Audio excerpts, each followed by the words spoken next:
Estimados padres y madres, profesionales, pedagogos y educadores, mi nombre es Simón Maschwitz, les doy la bienvenida a este encuentro. Estaremos juntos alrededor de una hora, en los últimos 10 minutos leeremos las preguntas que pueden hacer por el chat. Está siendo grabado y les agradecemos a todos por estar presentes. El tema a tratar será volver atrás no es opción. Esta cuarentena nos dio la oportunidad de ver de primera mano cómo aprenden nuestros hijos. Con la experiencia de homeschooling tuvimos evidencia de las habilidades que nuestros hijos aprenden y si estas son compatibles con el mundo que les toca vivir. Nos mostró también nuestras competencias como padres y el rol que desempeñamos en el ecosistema educativo. En la vuelta a clases, ¿volveremos a más de lo mismo? Tendremos una charla íntima con Elena Ortiz de Maschwitz, conferencista, escritora y consultora educativa. Su especialidad como pedagoga focaliza en cómo se logran los cambios allí a pie de aula. La necesidad de plantear un nuevo paradigma educativo la lleva a fundar en 1979 el Colegio Gospel, que se caracteriza por contar con una educación centrada en la persona y aplicar el modelo de educación para la comprensión. Se perfecciona en Harvard University, Estados Unidos, asistiendo a conferencias y seminarios dictados por prestigiosos educadores e investigadores, así también en Inglaterra, Italia y España. Profundiza sobre las investigaciones en neurociencia y en la filosofía reichiana. Realiza conferencias y talleres de capacitación docente en el país y en el exterior. Asiste en capacitaciones a los ministerios de educación del país y de la ciudad de Buenos Aires. Participa asiduamente de programas televisivos y radiales sobre educación. Es autora de una serie de obras, siendo la última La pobreza no es destino, cómo aprende el cerebro de un niño que vive en contexto de pobreza. Es referente de avanzada pedagógica de calidad y pionera en innovación educativa. Conversarán con ella Javier Guía, para el interés de familias y empresarios, y Virginia Urza, para profundizar y ahondar en el desafío de los educadores. Hola Javier, hola Vichy, hola a todos. Hola Simón, gracias. La verdad que es un placer poder ser parte de esta charla. Creo que en todas las presentaciones de Elena, Elena también es una gran emprendedora. Y la verdad que para mí es un referente, porque justamente todo lo que dice, lo dice a partir del hacer y de haber transitado más de 40 años innovando y emprendiendo en temas de educación y no tanto de la teoría. Y la verdad que me gustaría arrancar un poco por ahí. Explotado a partir de la pandemia, estamos viviendo un cambio exponencial en donde en todas las empresas se habla de transformación digital, de innovación, de que hay que cambiar, se elogia la forma de hacer las cosas diferentes que tienen los startups, se habla de las habilidades que tienen que tener las personas, y sin embargo, la mayoría de las mismas personas que se plantea todos esos temas en sus empresas, en sus trabajos, no se da cuenta, o si se da cuenta, no sé si se está preocupando tanto de lo que están aprendiendo sus hijos en los colegios hoy, donde en la gran mayoría, cambios más, cambios menos, se viene enseñando casi de la misma forma que hace 50 o 100 años. Colegios en donde se valora aprender contenidos y se cree que son más rigurosos y mejores porque se exige un conocimiento determinado mucho más que determinadas habilidades que justamente son las requeridas para vivir en este mundo de cambio constante y exponencial. Y la pregunta de Elena, para empezar esto, es ¿a qué crees que se debe eso? Bueno, Javier, siempre se hizo así. Es una frase que se repite y se repite. Si siempre lo hicimos de esta manera, ¿por qué lo vamos a cambiar? Y yo recuerdo una anécdota de un padre hace unos años, unos 20 años, en San Isidro, que me decía, tan mal nos salimos. Entonces, ¿por qué tenemos que hacer este sistema diferente? ¿Por qué tenemos que hacer cambios diferentes en el colegio? Si tan mal nos salimos. Yo recuerdo que en ese momento me dejó sorprendida y no le pude contestar, porque en realidad yo pensaba que sí, que no estábamos bien, que estábamos bastante mal. Y bueno, al día de hoy yo creo que ya estamos suficientemente mal. Y la pregunta del millón siempre es, ¿nos hará cambiar esto? ¿Tan mal nos salimos? ¿Vamos a seguir a hacer siempre lo mismo? o va a ser un momento para reflexionar, o va a ser un momento en que vamos a poder parar y mirar lo que nuestros niños están haciendo. Yo creo que muchos padres han hecho esto, muchas familias han mirado qué están haciendo los chicos. Algunos de los chicos los sacaban de encima y le decían, corte papá, dependía de la edad. Muchas madres se han tenido que poner a hacer de maestros. Muchos padres por primera vez vieron llorar a una hija porque no entendía, y se dieron cuenta de que lloraba y lloraba y decía, yo no entiendo, no entiendo. Entonces se metió y empezó a preguntar, ¿pero qué es la tarea que te están mandando? Y vio tareas y tareas y tareas que le mandaban por mails. Y decía, ¿y esto tiene sentido? ¿Alguna vez el padre se empezó a preguntar, ¿esto tiene sentido? Están enseñando lo mismo que me enseñaban a mí. Nunca se había fijado demasiado. Sí oía las quejas de la madre, no demasiadas tampoco, depende de la edad, pero nunca pensó demasiado. Entonces yo creo que fue un momento, es un fantástico momento de reflexión, es un fantástico momento de profundizar y de meternos adentro de la cabeza de nuestros hijos, y de meternos adentro de los colegios, y de meternos adentro del aprendizaje. Empecemos a profundizar, a ir a algo profundo, mucho más allá de simplemente verlos en las computadoras o verlos en los foros haciendo las tareas. Creo que esto nos va a hacer reflexionar, ¿no te parece, Javier?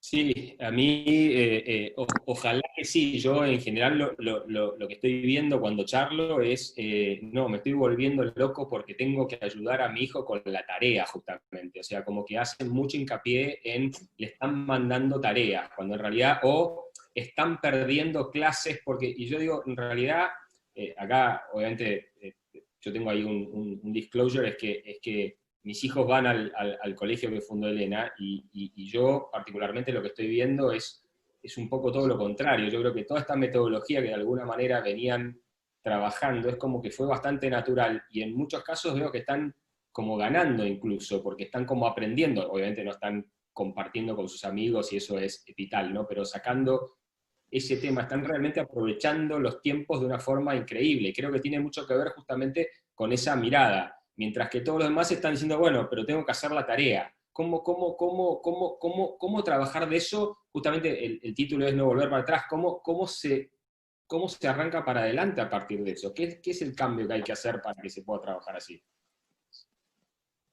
Yo lo que creo es que tenemos que empezar a priorizar.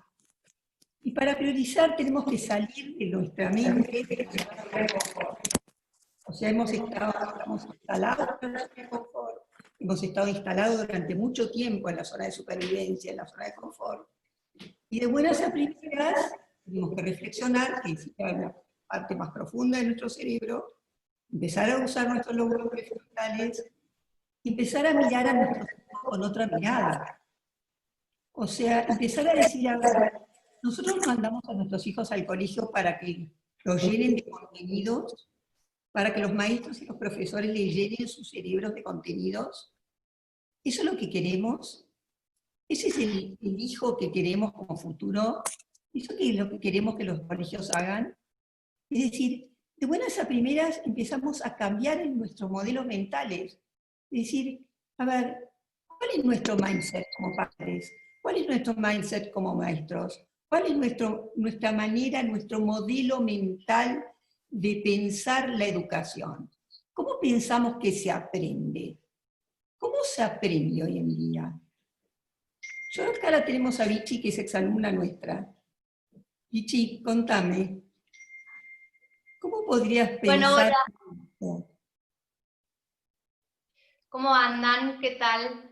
Bien. Buenas tardes a todos. Hola Elena, sabes que me encanta conversar con vos. Hace mucho que no te veo directamente, pero bueno, me encanta tener esta posibilidad de charlar con vos y hacerte algunas preguntas que tanto padres como educadores tenemos, ¿no? Que tanto sabés desde la experiencia directa.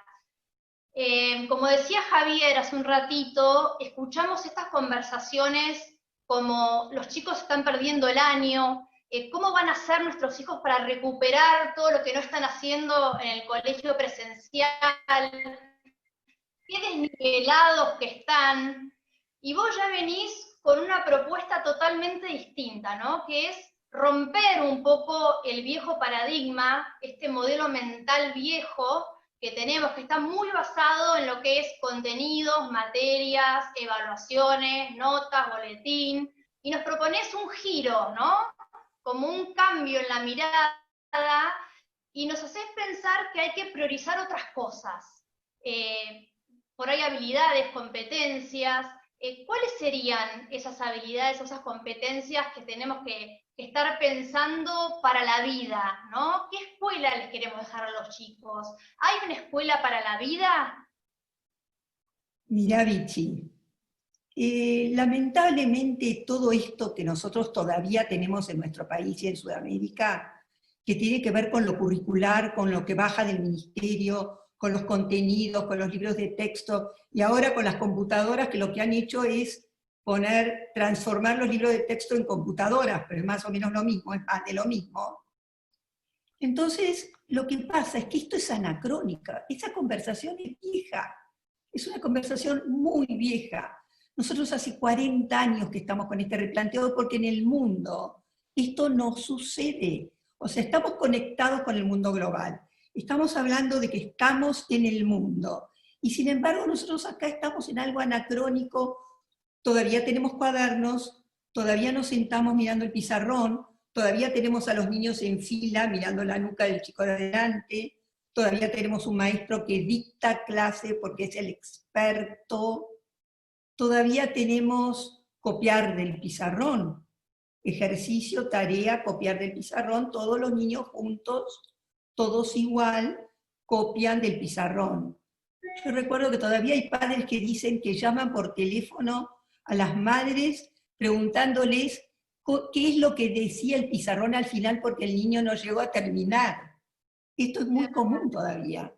O sea, que esto de que todos los niños son únicos, diferentes y originales es un speech que tenemos los educadores, pero que en la realidad, en la clase esto no sucede.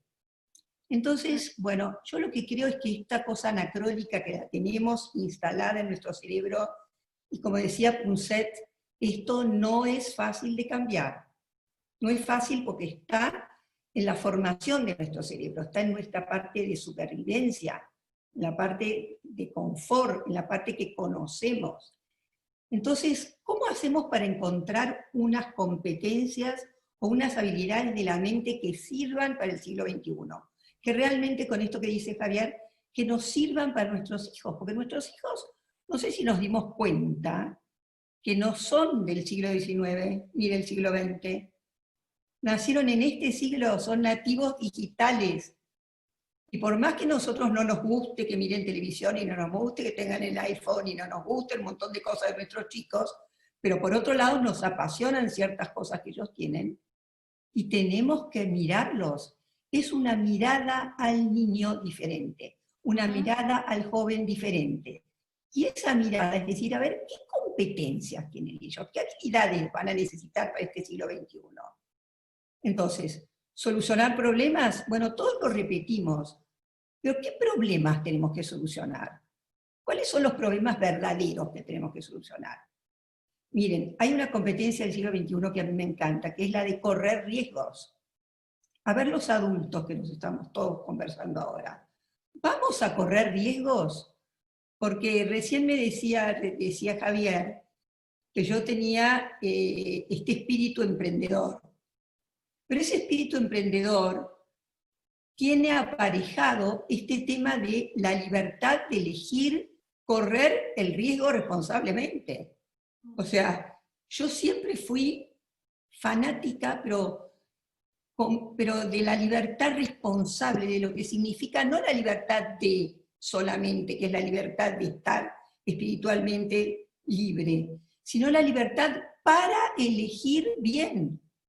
Esa libertad para elegir bien que me hace diferente, que me hace autónoma, que me hace correr riesgo, que me hace actuar con responsabilidad, que me hace hacer algo diferente. Esa es la libertad que creo nosotros no educamos en los colegios. no educamos lo que llama la famosa autonomía. No la educamos. Queremos que viene por inercia. Pero ¿y cómo la vamos a educar si sentamos a todos los chicos y les decimos que hagan lo que nosotros decimos? Es decir, si nosotros no educamos los tiempos, no educamos este espíritu emprendedor. Fíjense lo que pasa ahora con estas competencias digitales. Decimos, bueno, los niños tienen que saber computación, tienen que tener las competencias digitales, pero no les damos las competencias digitales. Vamos a los colegios y vemos a los maestros enseñándoles, esto es una computadora, ahora lo que tienen que hacer es apretar acá. A mí es hora, porque si nosotros miramos al niño, yo miro a mis nietos que tienen 6 años, y me superan. Entonces yo no puedo sentar a explicarle lo que es una computadora, si me supera en sus habilidades. Entonces, ¿qué tengo que hacer? Tengo que hacer que sea creativo, tengo que hacer que él busque y qué es lo que tiene que buscar. Tengo que hacer que él sepa que él es el protagonista y el agente de su aprendizaje. Estas son las competencias que tengo que desarrollar. Tengo que hacerlos dudar, tengo que hacerlos asombrarse, tengo que enseñarles a administrar sus tiempos. Son todas competencias nuevas. Esto no me viene dado en los libros de texto ni en el currículum. Estos son competencias para el siglo XXI que son las que ellos necesitan. Estas son las que tenemos que educar. Ok, está buenísimo lo que nos contás, yo creo que lo entendemos, pero a veces nos pasa porque, bueno, venimos escuchando muchas conferencias y especialistas en educación, y yo tengo la sensación de que seguimos hablando un poco en la teoría, ¿no? Como que estamos en la teoría, entendemos los temas, pero vos lo venís haciendo hace 40 años. ¿Cómo se hace? ¿Nos puedes dar ejemplos concretos de cómo aplicar este gran cambio en la educación en las clases? Bueno, mira, Vichy, yo creo que nosotros estamos de nuevo, te vuelvo a repetir, en ese lugar de comodidad en donde el currículum nos viene dado. El currículum nos viene dado por el Ministerio de Educación, que es un grupo de expertos que se sienta en el ministerio y que piensa qué currículum necesitan los niños. Yo recuerdo hace muchos años, cuando Susana de Silva era ministra de Educación, su equipo de gente me llamaba y me preguntaba, tenía el equipo de gente de matemáticas, el equipo de gente de lengua, etcétera, y me mandaban los ejercicios para ver si los chicos los podían hacer. Entonces yo decía, esta gente no está en el aula, no ve lo que sucede día a día con el niño. Y de nuevo, los currículums estos, nosotros siempre dependimos de lo que dijera el ministerio, que era el que hacía y cambiaba los currículums. Entonces, de nuevo, la teoría y la teoría. ¿Qué pasa? Ahora, lo que nosotros vemos es que al no meter estas cosas en los libros de los niños que no tienen nada que ver con el sentido de vida de los niños, de repente, de buenas a primeras nos damos cuenta que los niños tienen voz, que los niños tienen pregunta, que los niños tienen inquietudes. Entonces, ¿cuáles son esas 100 voces, como dice Loris Maraguzzi, que tienen? ¿Cuáles son? ¿Cuáles son esas múltiples inteligencias maravillosas y no solamente las que nosotros creíamos antes? Es decir, ¿qué preguntas tienen? ¿Qué necesitan sí saber y qué necesitan comprender? Y yo ahí pienso que, ¿saben qué? Esos currículums de asirios, caldeos, yo recuerdo cuando todavía hay colegios que enseñan los asirios y los caldeos. Y yo digo, ¿y esto es significativo para los chicos? Esta es la pregunta de los chicos se preguntan quiénes son los asirios y los caldeos y qué importantes son. O se preguntan, por ejemplo, yo hoy miraba el diario, ¿no? Entonces decía, ¿qué es un currículum emergente? A mí mucha gente me pregunta, ¿qué es esto? De que surge de las preguntas de la vida de todos los días y de los problemas de todos los días.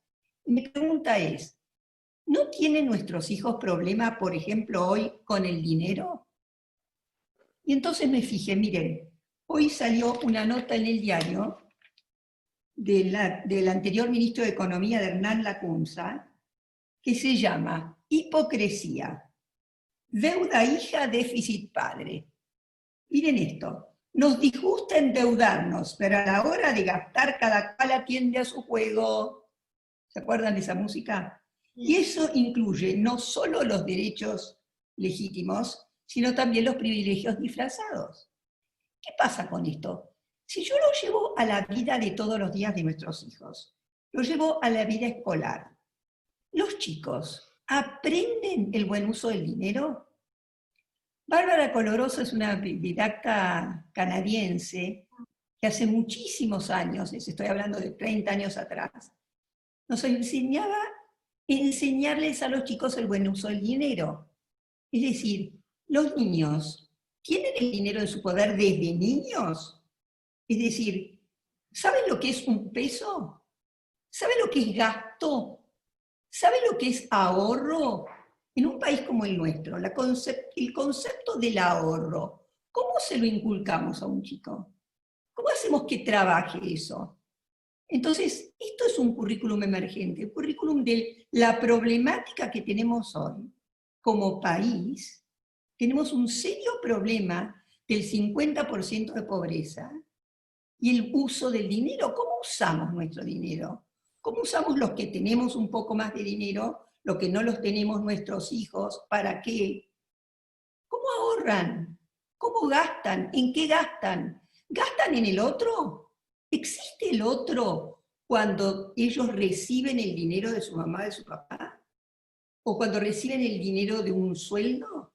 El otro está, porque Bárbara Coloroso decía que nosotros deberíamos tener el 30% para nosotros, oigan esto, el 30% para ahorrar. No se rían porque no vamos a hablar de lo que es el ahorro en la Argentina, pero el 30% para ahorrar, porque eso habla de futuro, y el 30% para darle al otro. O sea, lo nuestro, el otro y el ahorro.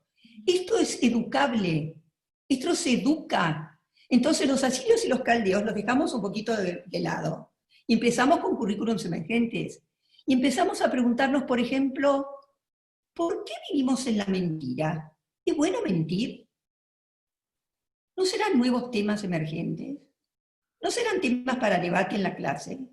¿No serán temas para unir los currículums y empezar a provocar a los niños y a provocar a los adolescentes con preguntas profundas y dejarlos que ellos se hagan preguntas?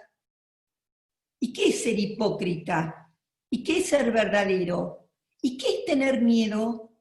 Desde chiquitos, ¿qué es tener miedo? Y hacer toda una unidad sobre el miedo, todo un proyecto sobre los miedos. Todos proyectos que son emergentes, que son reales de la vida, que son auténticos.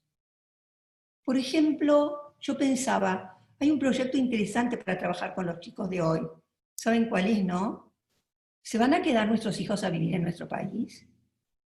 ¿Por qué sí? ¿Por qué no? ¿Es una fantasía vivir en otro país? ¿Qué tipo de cosas nos ofrecen los demás países? ¿Qué tipo de cosas nos ofrece nuestro país?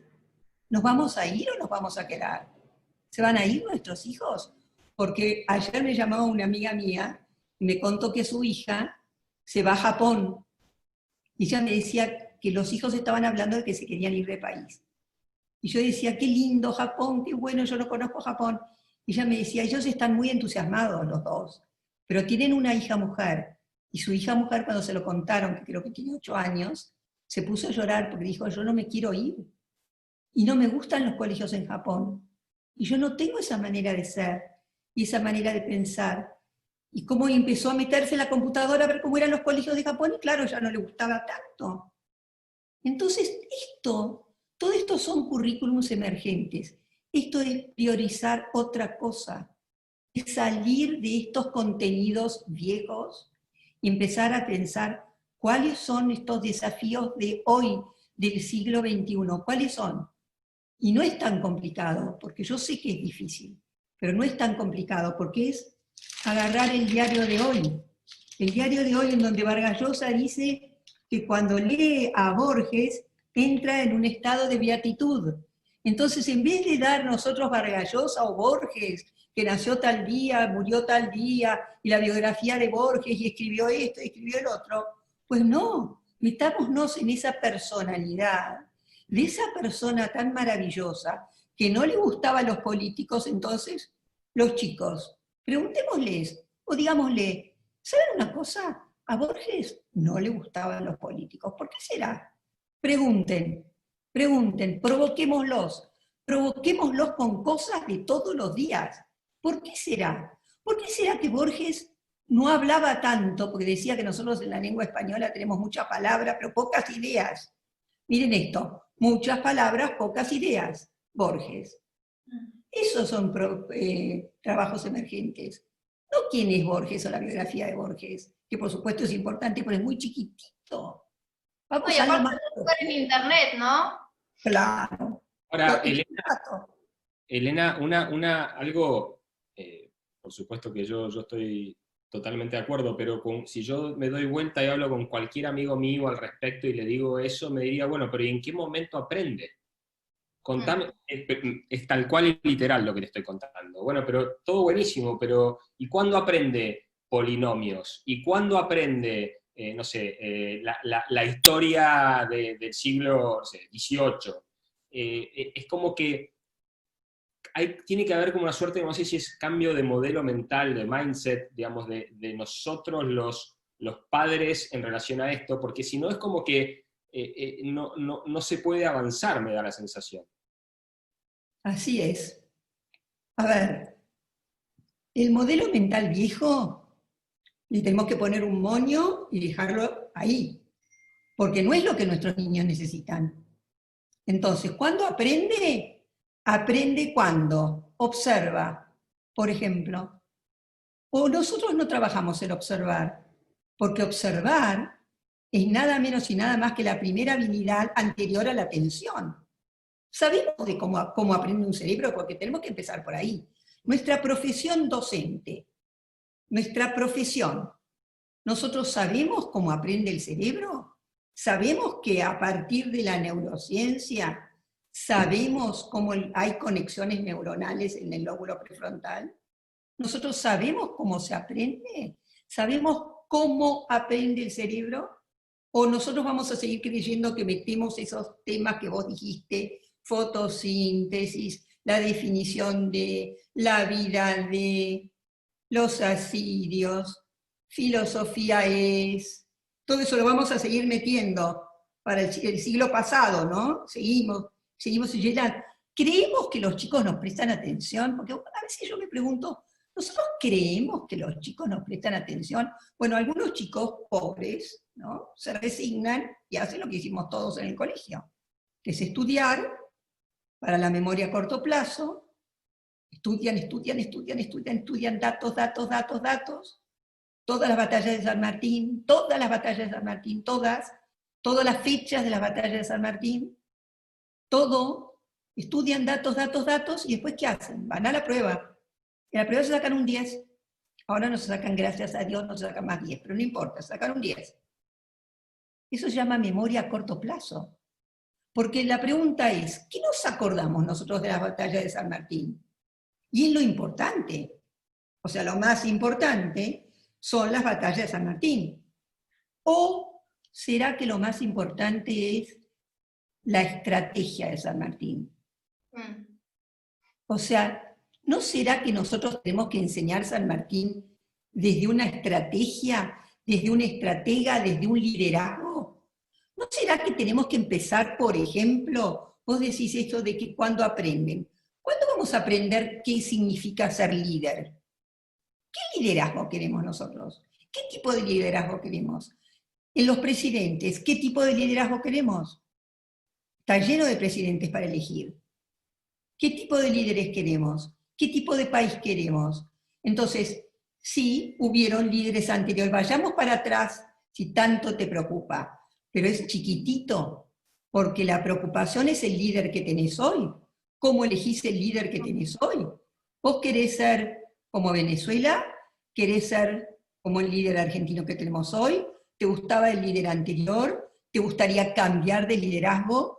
¿Qué tipo de liderazgo tienen los diputados y los senadores? ¿O vamos a seguir repitiendo lo que vos decís, Javier, que te dice, ¿cuándo aprende democracia? Ya aprendimos democracia. Todos sabemos la definición de democracia. Todos sabemos la definición de democracia. Todos sabemos lo que es el país republicano. Todos sabemos. ¿Y dónde está el hecho en sí? ¿Sabemos elegir? ¿Sabemos vivir en democracia? No tenemos ni idea, no vivimos en democracia. Vivimos esperando que nos digan lo que tenemos que hacer. No vivimos en democracia. Creemos que vivimos en democracia, pero es una fantasía. No vivimos en libertad responsable. Con dedito levantado nos dicen lo que tenemos que hacer. Entonces, o nos enojamos, obedecemos, pero no participamos. Elena, está bárbaro. Perdón que te vuelva a pedir por ahí como educadora, o tengo muchas colegas que te siguen y que quieren saber esto concreto. ¿Dónde y cuándo pasan estos cambios? ¿Nos podés contar o mostrar cómo aplicamos estos currículums emergentes? ¿Cómo aplicamos este cambio? ¿Cómo trabajamos las habilidades? ¿Cómo trabajamos en proyectos? ¿Dónde y cuándo sucede todo esto? Esto no puede suceder en las clases tradicionales con... Miren, a veces me impresiona cómo tenemos todavía un modelo tan viejo como sociedad, que es un poco lo que dice Javier. Uno abre el diario o mira televisión o ve un aviso, y todavía las clases, dicen, para volver a las clases siguen siendo en fila, con los niñitos con moño, delantal blanco, mirando el pizarrón y la maestra copiando. Y nadie se altera. Y yo siempre digo, es lo mismo que si yo viera un sanatorio o un hospital con un médico recorriendo de camilla en camilla con un cuchillo, no sé, un cuchillo cortando piernas. Digo, pero eso es anacrónico, eso no existe más. Las clases, miren, yo les voy a mostrar algunas pequeñas fotos más que tenemos del Gospel. Pero miren, vamos a mirar fotos porque mirando se ve algo diferente. O sea, yo creo que tenemos que hacer la experiencia diferente. Miren esto. Esto es primer grado. En primer grado se aprende a leer leyendo. No digamos, que no hable más la maestra y que no enseñe más y que no lea más la maestra. El niño lee. ¿Y cómo lee el niño? No lee sentado en un banco. Lee así, uno tirado panza abajo, el otro panza arriba, el otro cómodo. El niño elige leer de una manera diferente. O como leemos nosotros. Nosotros no leemos sentados en un banco escuchando a la maestra que habla sola y que lee ella el libro. Y todo lo demás lo tenemos que seguir con el dedito. Se lee diferente. Y hoy se sabe cómo se aprende a leer. Hoy se ve las conexiones neuronales en el cerebro cuando el niño aprende a leer. Y otro niño elige la libertad de elegir, ir al atelier y hacer un proyecto, y otro elige hacer otro proyecto, y cada uno con sus inteligencias, con sus necesidades, van eligiendo diferentes espacios, diferentes lugares. Miren, volvamos a la anterior, miren esta. Acá están haciendo trabajos de matemática, no están haciendo planteo y solución, no están haciendo esto es un triángulo isósceles. No están haciendo esto, están haciendo trabajos dentro de las clases en diferentes espacios, a diferentes ritmos, en diferentes tiempos, con diferentes elecciones, porque sí, somos diferentes. Diferentes cosas, diferentes tiempos, diferentes espacios. Cada uno va haciendo su propio proyecto de vida. Miren esto. Esto, por ejemplo, es algo que yo les digo a los padres que hagan hoy en sus casas. Esto tiene que ver con una cocina de barro. O sea, el exterior. Muchos padres me preguntan, y seguramente vos, Vicky, también me vas a preguntar, ¿qué va a pasar cuando volvamos, no? Pero cuando volvamos afuera, volvamos al barro. No metamos a los chicos adentro de la clase, por favor. No los volvamos a encerrar, por favor. ¿Saben todas las cosas que se pueden hacer? Miren qué maravilla esto. Esto es jugar con el agua, esto es jugar con piedras, esto es jugar con colores. Estos son centros para desarrollar otras inteligencias, para ver cómo es el agua. Miren esto, miren la cara de ese niño. Miren la cara. Esto es provocar. Esto es lo que tenemos que hacer. Asombro. Maravilla. Miren esto. ¿Qué tiene que ver esto con las clases que vemos nosotros cuando vemos los avisos del diario, cuando vemos los avisos de televisión? ¿Qué tiene que ver esto? Estos niños están escribiendo con las computadoras, otro está trabajando en un tema, el otro está trabajando en otro tema. Diferentes, unos están de pie, y no está mal estar de pie, porque hay algunos que trabajan de pie y otros trabajan sentados, como vimos en primer grado, otros trabajan sentados en el suelo. Miren esto, ¿ven? Miren cómo trabajan de diferente. Y ahí hay atención, y ahí, Javier, hay aprendizaje. De la otra manera no hay aprendizaje. Acá sabéis lo que hay, a lo que se llama el aprendizaje para la memoria a largo plazo. Para esto que yo les preguntaba hoy cuando charlábamos, esto de que el título de esto se llama la hipocresía. Basta de ser hipócritas y veamos la realidad y veamos cuál es la, sincerémonos. Miren cómo se trabaja en un lugar en donde hay niñas que trabajan en lugares más altos. Espacios diferentes. La profesora no está delante, la profesora está con el chico, aprendiendo con el chico. No está delante sola, hablando sola y el chico dormido. O sea, es otra manera, es otro espacio, es otro tiempo, es hacerse cargo de su aprendizaje. No podemos decir más que estamos enseñando con una educación personalizada, si no enseñamos a ser autónomos, libres para elegir. Si no, nunca vamos a tener un país liberal, libre, donde seamos libres para elegir. Y no es un tema político, es un tema de que todos queremos ser libres y responsables para elegir. Entonces tenemos que educar la autonomía, y educarlos para que no vayan al colegio a donde les controlan todo, y tenemos celadores que controlan el horario, tenemos secretarios que controlan los uniformes, y tenemos celadores que miran si los chicos van y vienen o no vienen y van, y tenemos profesores que toman examen. No evaluemos más con exámenes y pruebas, porque eso es memoria a corto plazo. Eso es memoria a corto plazo, y todos nosotros los que estamos acá, hoy sabemos que la memoria a corto plazo se va. Es que no podemos meter todo dentro de nuestro cerebro. Se va, porque no nos interesa.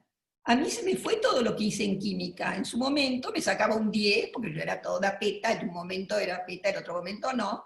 Me sacaba un 10 en la prueba de química, espantosa, no entendía nada, pero me sacaba un 10.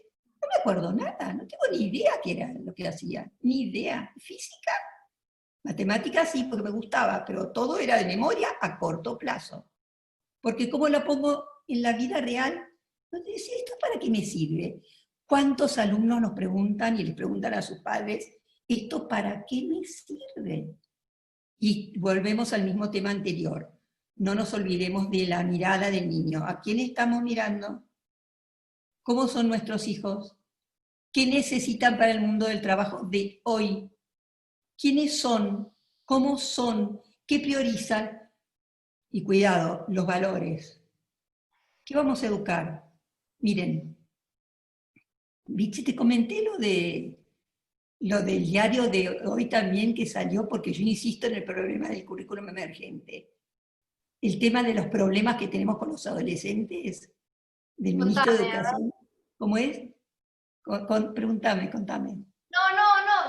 Salió un artículo que en el diario que hablaba sobre que la Cedronar iba a trabajar con contenidos que en realidad el Ministerio de Educación quería proponer el tema del alcoholismo y la drogadicción como una materia, como ponerlo dentro de ciencias naturales. Entonces, bueno, ahí en realidad mi pregunta es, ¿esto va a ser una materia más? ¿O lo vamos a mirar como, con esta mirada que proponés de que sea como una habilidad o un proyecto o algo más significativo para los chicos? Porque si no seguimos metiendo todo en el mismo modelo. Claro, porque como ese es el modelo que tenemos, nosotros creemos que cuando tenemos una problemática, lo que tenemos que hacer es sumar una asignatura, poner otra materia. Entonces lo que hay que hacer es poner la materia de valores, poner la materia de alcoholismo, poner la materia de la drogadicción. Sí. Es decir, nosotros creemos que esa es la solución, porque ese es el modelo que tenemos. sumar contenidos, un poco lo que decía Javier, ¿no? Sumemos materias, sumemos asignaturas. Yo una vez le dije a una profesora de geografía que le parecía que era fundamental todo lo que ella hacía. Ella enseñaba y enseñaba los límites de los países en Europa. Yo le decía, qué interesante, digo, porque estos países están en guerra y cuando los chicos los reciban, estos no van a ser los límites que están enseñando vos. Digo, cuando se reciban los chicos, los límites van a cambiar, pero no importa.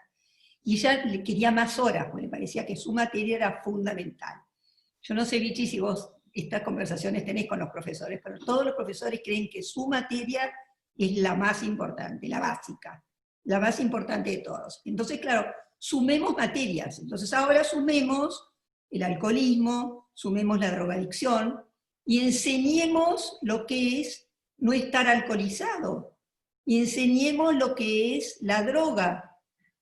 ¿Es eso lo que tenemos que enseñar? ¿O tenemos que ir a algo más profundo? ¿No tenemos que ir a algo más profundo y descubrir qué pasa en la mente de nuestros hijos que están tomando y que se están drogando? Y no solamente nosotros, sino que ellos vayan a sus propias mentes.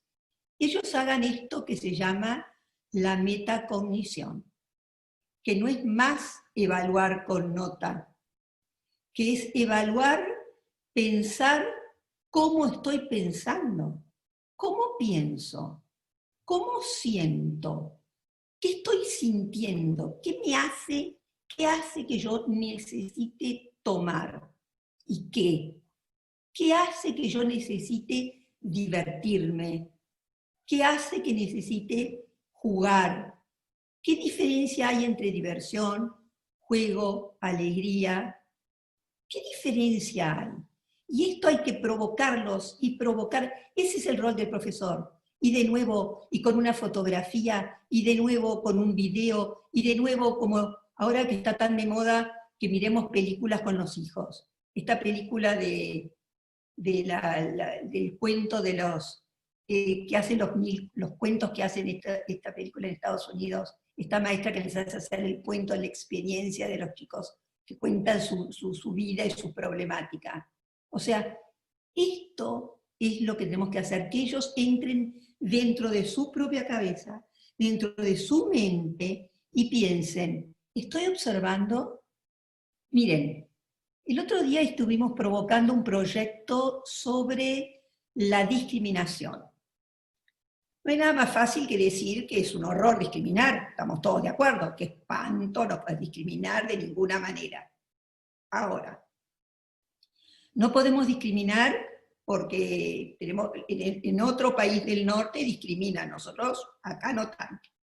Si vamos a Tucumán, empezamos a observar, y de nuevo es lejos para los que vivimos acá en Ciudad, o en Capital, o en Buenos Aires.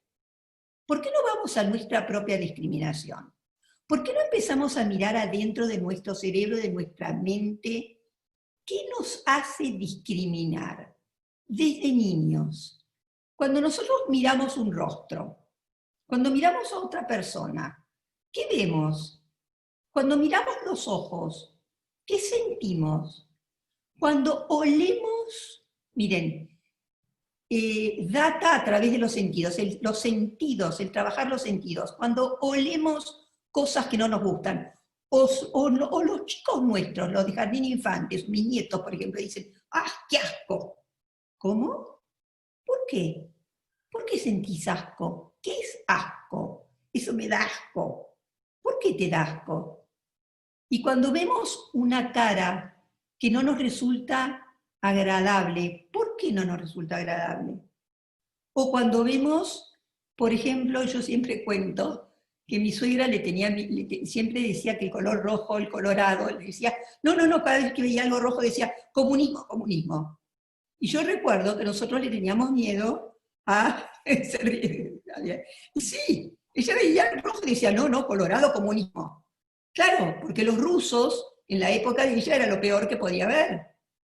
Después se convirtieron en los japoneses, después en los nazis. Ahora, yo tengo algunas amigas que se preguntan, ¿por qué los chinos? Y tenemos un tema con los chinos. ¿Y por qué tenemos un tema con los chinos? ¿Y conocemos a los chinos? ¿A cuántos chinos conocemos? Porque no hay nada más fácil que generalizar y decir los chinos. ¿Cuántos chinos conocemos? ¿Cuánta gente que vive en la China o que vive acá y que ha venido? ¿Cómo piensan? ¿Cómo sienten? ¿Qué les pasa? ¿Cuáles son sus líderes? Es decir, esto es diferente, esto es cambiar el modelo mental, esto es aprender desde otro lado, se aprende a pensar para el siglo XXI. Y esto es lo que los padres tienen que hacer en sus casas, y esto es lo que en el colegio hay que hacer, sí o sí. Basta de enseñar cosas que no tienen sentido. Y además los chicos no nos van a dejar. Espero que los chicos no nos dejen enseñar más lo que no debemos enseñar. Sí. Cuéntenme, se quedaron mudos. No, es que me quedé pensando, una cosa interesante recién cuando mostrabas las imágenes, pensaba que hoy justamente se trabaja de esa forma. O decía, no, pero que los chicos trabajan parados. Bueno, en muchos lugares hoy en día se están poniendo estaciones de trabajo para que la gente esté parada por un tema de ergonometría, porque está bueno moverse, porque está bueno generar espacios y situaciones diferentes. Mucha parte de mi trabajo tiene que ver justamente como en pensar cómo hacer mejor un trabajo, cómo transformar el lugar, los espacios de trabajo, y pensaba en esto de que cuando las críticas que se hacen a la educación, cuando uno escucha a Ken Robinson y todo, digamos, y todos los que de alguna manera vienen hablando del tema muy bien, siempre hablan de que el problema que tenemos con la educación es que es una educación que era de la revolución industrial y que entonces educaba para la línea de montaje, y lo que estaría bueno que de alguna manera se despierten en los colegios es que la línea de montaje se terminó. O sea, ya no es una cuestión de que más allá que yo estoy de acuerdo con lo que estás diciendo vos y están buenísimos los espacios, es que ya hoy el mundo para el cual salen no es más una línea de montaje, más allá que hay líneas de montaje, las líneas de montaje probablemente sean robots. O sea, las personas para poder trabajar, no vamos a entrar a trabajar en líneas de montaje, sino que realmente vamos a tener que trabajar en espacios e interactuando de forma diferente, o como estamos haciendo hoy en día, que de alguna manera de golpe todos tuvimos que adaptarnos a tener reuniones por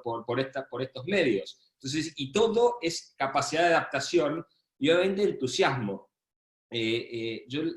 Hace poco, y a mí me encanta tener la oportunidad de tener esta charla, y ojalá tengas muchas oportunidades de hablar, porque yo me vuelvo loco cuando leo un montón del tema y escucho hablar. El otro día escuchaba un maestro hablar en uno de estos programas y que decía, no, porque lo que tenés que entender, le hablaban de este cambio, ¿no? Del aula a la pantalla, decía, el chico que es vago en el aula, es vago en la pantalla también. Entonces explicaba que no se conectaban, y yo pensaba, el chico no es vago, es que tu clase es un embole. O sea, y el chico se aburre en tu clase, por eso es vago.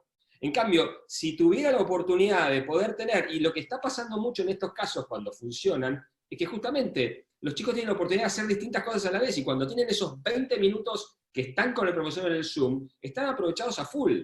Entonces, me parece que esa es la gran oportunidad que habría que aprovechar, no sé cómo, y que ahí lo dejo en tus manos, pero porque los chicos se tienen que entusiasmar con eso. O sea, otra anécdota que tiene que ver también es que Kovadlov, lo escuchaba el otro día hablar, ¿por qué estudió filosofía? ¿Por qué es filósofo Kovadlov?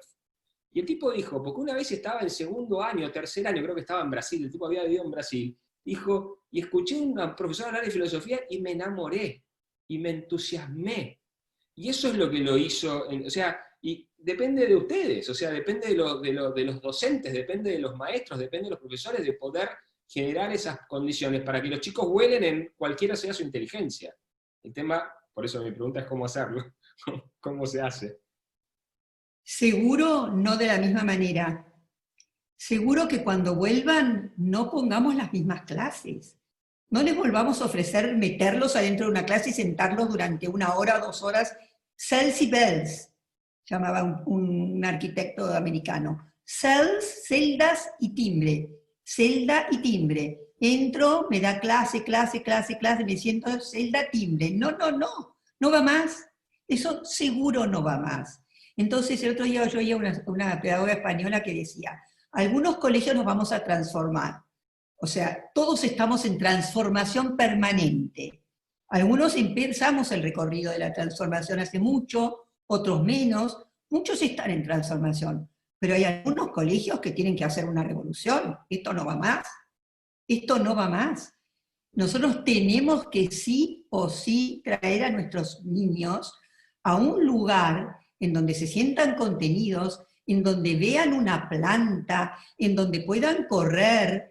Yo escucho que los ministros de educación están debatiendo si los van a sentar de a 4 con un horario. No.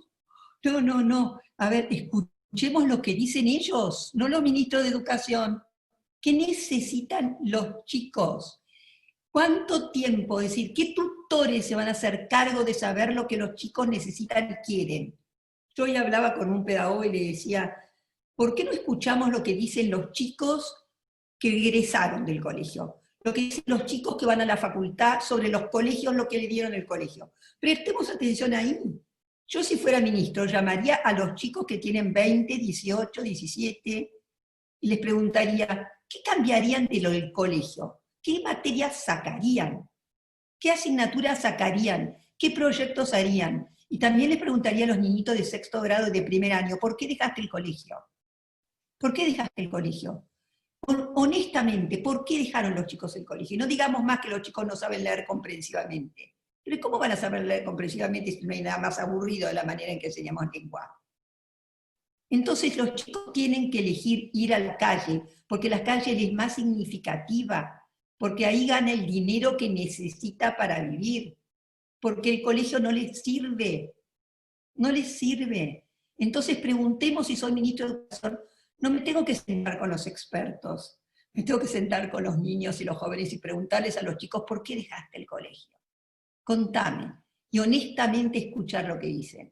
¿Y qué te gustaría aprender? ¿Qué sí te gustaría aprender? Y no tampoco es esto de caer, como decís vos, en esta cosa de a los chicos no son unos vagos, les gustaría aprender pavadas. No. Ahí sí está nuestro rol, además de adultos. Provoquémoslos, digámosles, ¿esto es hipocresía? ¿Te interesa el dinero? ¿Te interesa que sigamos gastando como país y gastemos? ¿O es momento de ahorrar? ¿Qué te interesa? ¿Qué te interesa? ¿Te interesa? Porque eso es lo que tenemos que hacer, provocar, asombrarlos, hacerles preguntas profundas. Como decís vos, a Kovladov. Kovladov yo lo oí ayer, y Kovladov dijo, tenemos que enseñar el porvenir. Entonces a los chicos, ¿qué es lo que va a venir? ¿Qué es el porvenir? Cuando él dijo el porvenir, yo pensaba, ¿qué es el porvenir? ¿Qué vendrá? Porque nosotros lo que queremos son certezas. Lo que va a pasar es esto. No. Pidamos en la incertidumbre. Los chicos son un signo de pregunta. Nosotros no tenemos que darles respuesta, les tenemos que provocarlos para que hagan otra pregunta más profunda. Los chicos son signo de pregunta. Howard Gardner decía que nosotros lo que hacemos, vemos a los chicos con una mente llena de creatividad y de signo de pregunta. ¿Qué hacemos? Lo escolarizamos, lo sentamos, le cerramos la mente, le decimos lo que tiene que hacer, y nunca más, eso se llama the school mind y the unschool mind, la mente no escolarizada.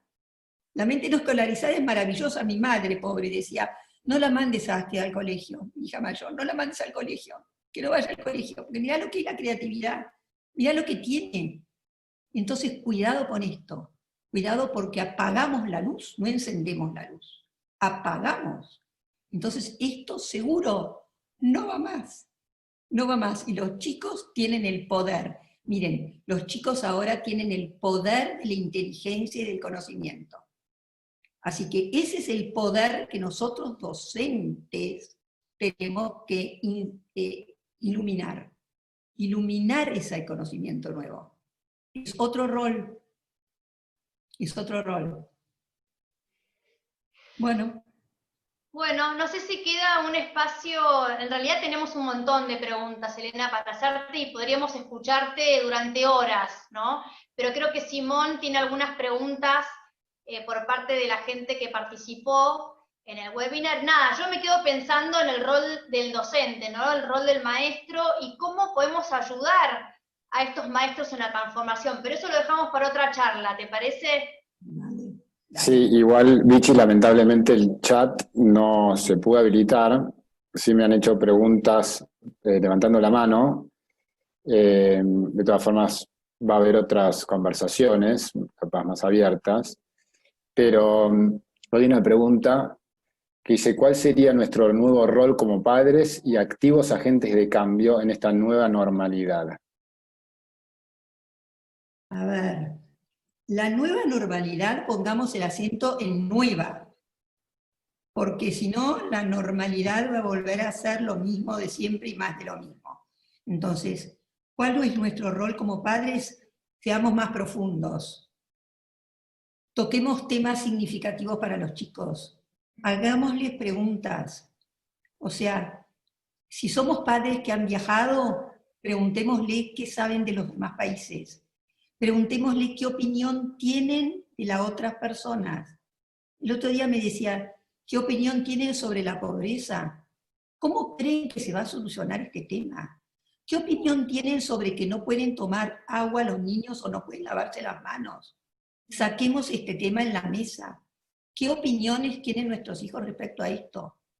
¿Qué modelo mental tienen del niño que es pobre, el niño que no es pobre?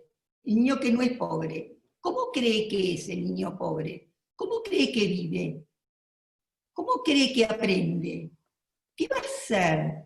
Es decir, es nuestro nuevo rol como padres y además, al cambiar el rol del colegio, porque lógico, si vamos al colegio y lo que oímos es a la profesora de geografía pobre, que ya hace mucho que no la veo, así que espero que ella no se sienta involucrada en este tema, pero si vamos a volver al colegio, la profesora de geografía nos va a enseñar que lo que le enseña a los chicos son los límites de los países de Europa, bueno, entonces fallecemos y no vamos al colegio, entonces todo mal y los padres no se involucran y dicen, es un bodrio, ¿y qué hacemos?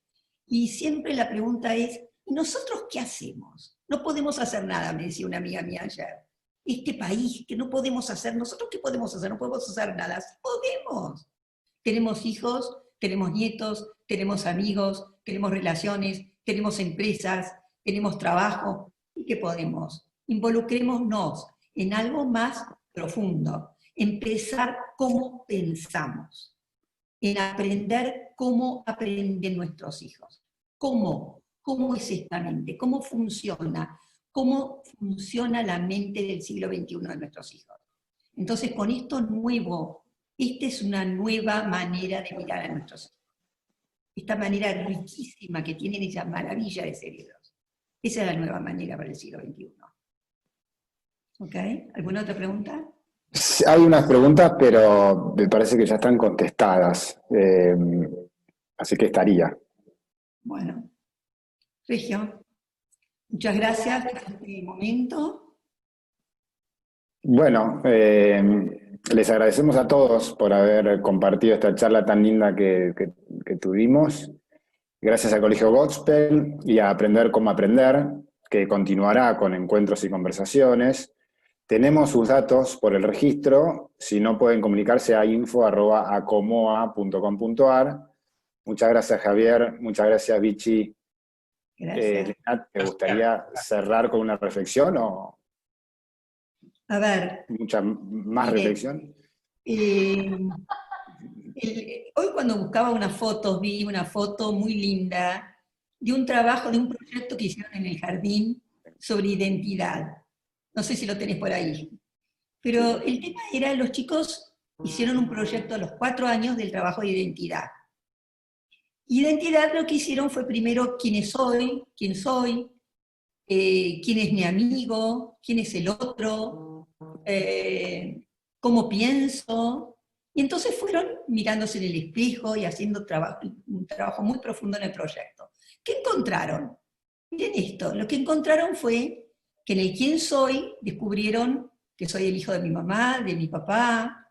En el qué me gusta descubrieron, me gusta hacer deportes, me gusta comer, me gusta divertirme con mis amigos, me gusta ir al colegio. Entonces en este proyecto todos fueron poniendo cada uno qué era lo que le gustaba, qué era lo que quería hacer, qué era lo que le divertía, con qué se sentía identificado, ¿qué era la identidad? Entonces fíjense lo que hicieron.